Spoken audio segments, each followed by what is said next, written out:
السلام علیکم۔ میں سید احسان اللہ جان نیوٹرل ہو کے آپ سے مخاطب ہوں، اور امید ہے کہ آپ بھی نیوٹرل ہو کے ہی فیصلہ کریں گے کہ ہم نے پاکستان کے ساتھ کھڑا ہونا ہے یا جاگیردارانہ اور ظالمانہ نظام کے ساتھ ہم نے کھڑا ہونا ہے۔ ہمیں سوچنا ہوگا کہ کیا لا الہ الا اللہ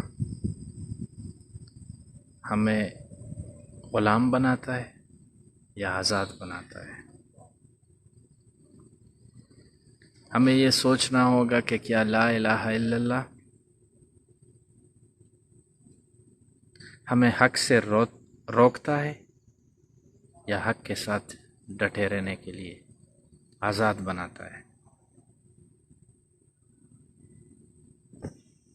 اور خاص طور پر دکھ اس بات پہ ہو رہا ہے کہ جو نیوٹرل ہے اس نے تو غلامی کے حدیں ہی پار کر دی ہے۔ جو رجیم چینج آپریشن تھا اس کا دوسرا مرحلہ اب شروع ہو گیا۔ سازش کے بعد اب خارش کی باری ہے۔ عمل جو ہے وہ خارش میں انٹر ہو چکا ہے۔ اب خارش اتنی ہو رہی ہے کہ جگہ جگہ پہ کاٹے جا رہے ہیں لوگوں کو، اور افسوس اس بات پہ ہے جو ہمارے نیوٹرل صاحبان ہیں ان کی ہمیشہ کوئی مداخلت نہیں ہوتی ہے سیاست میں، لیکن ہر بار یہ سننے کو آتا ہے کہ ہم نیوٹرل ہیں۔ کیا یہ وضاحت دینے کی کوئی ضرورت ہے نیوٹرلز کو؟ اور نیوٹرلز نے تو غلامی کی حدیں ہی پار کر دی ہے۔ چلے آپ نیوٹرلز بھی ہے، نیوٹرل رہے، لیکن سیاسی ملازم تو نہ بنے نا، نیوٹرل بنے، نیوٹرل بن کے جیے۔ سرکاری سیاسی ملازم آپ کیوں بن رہے ہیں؟ کیا یہ پاکستان اس لیے آزاد ہوا ہے؟ کیا آپ نیوٹرل رہیں گے اس میں؟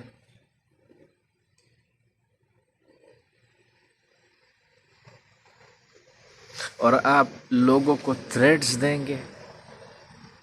کیا ایک چوکیدار کا یہ کام ہوتا ہے کہ وہ اپنے مالک کو تھریٹس دے، وہ اپنے مالک کو دھمکائے، یا وہ اپنے مالک کو دھمکیاں دے، یا وہ اپنے مالک کو یہ کہے کہ آپ نے حقیقت نہیں بتانی؟ کیا ایک چوکیدار کا یہ کام ہوتا ہے؟ یہ ہمارا پاکستان ہے، لیکن افسوس اس بات پہ ہو رہا ہے کہ جو بھی ہوا ہمارے پاکستان میں یا جو بھی ہو رہا ہے اس کے ذمہ دار ہم خود ہیں۔ کیوں ہے؟ اس لیے ہم خود ہیں کہ اگر نواز شریف کا جو والیوم 10 ہے اس کے کیس میں اگر وہ پبلک کی جاتی تو آج نہ کوئی نیوٹرل ہوتا اور نہ کسی کو خارش ہوتی۔ اگر عزیر بلوچ کی جو جی آئی ٹی ہے وہ پبلک کی جاتی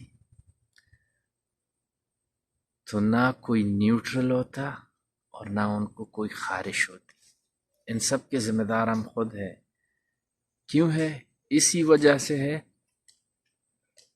کہ ایسا نہیں ہو سکتا ہے کہ میری پراپرٹی بھی آپ لوٹے اور پھر مجھے بھی حقائق مجھے بھی پھر نہ دکھائے جائے۔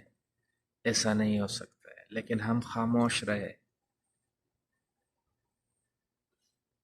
خاموش رہے کیونکہ ہمارے نیوٹرلز کا سیاست سے کوئی تعلق ہی نہیں تھا۔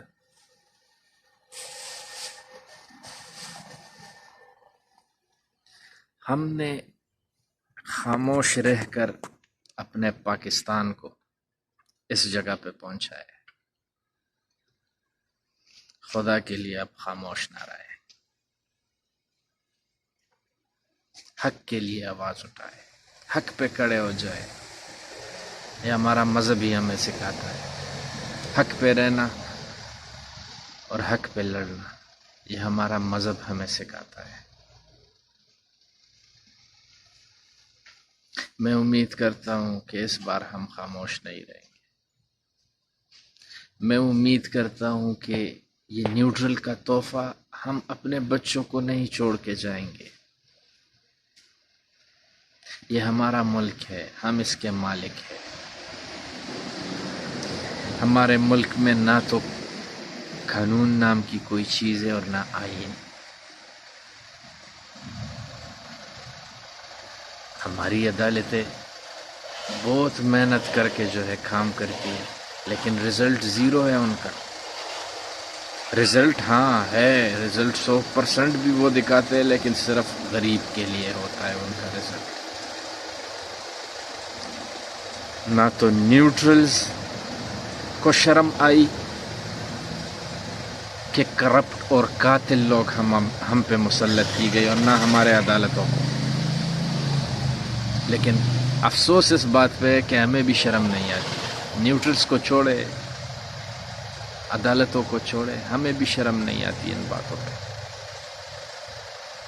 بے شک آپ عمران خان کے ساتھ نہ کھڑے ہو جائے، آپ عمران ریاض کے ساتھ بھی نہ کھڑے ہو جائیں، لیکن اپنے پاکستان کے ساتھ آپ کھڑے رہیں۔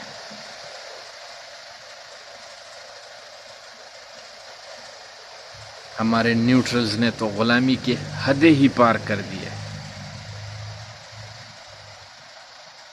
کہ ہم پہ کرپٹ لوگوں اور قاتلوں کو مسلط کی گئی۔ 30 سال تک حکومتیں کرنے والے اب آ رہے ہیں کہ یہ ان کا قصور ہے، یہ ان کا قصور ہے، یہ ان کا قصور ہے، یہ ان کا قصور ہے۔ اور 30 سال سے ہم یہی سنتے آ رہے ہیں کہ ہمارا سیاست سے کوئی تعلق ہی نہیں، ہم نیوٹرلز ہیں۔ لیکن جب بھی کوئی بات کرتا ہے تو نیوٹرلز ان کو دبانے کی کوشش کرتا ہے۔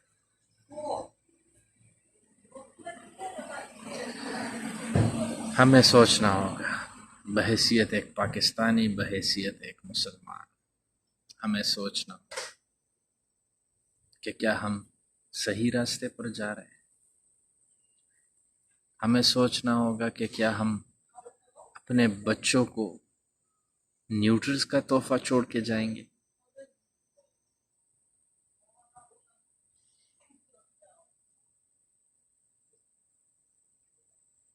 ہمیں یہ سوچنا ہوگا،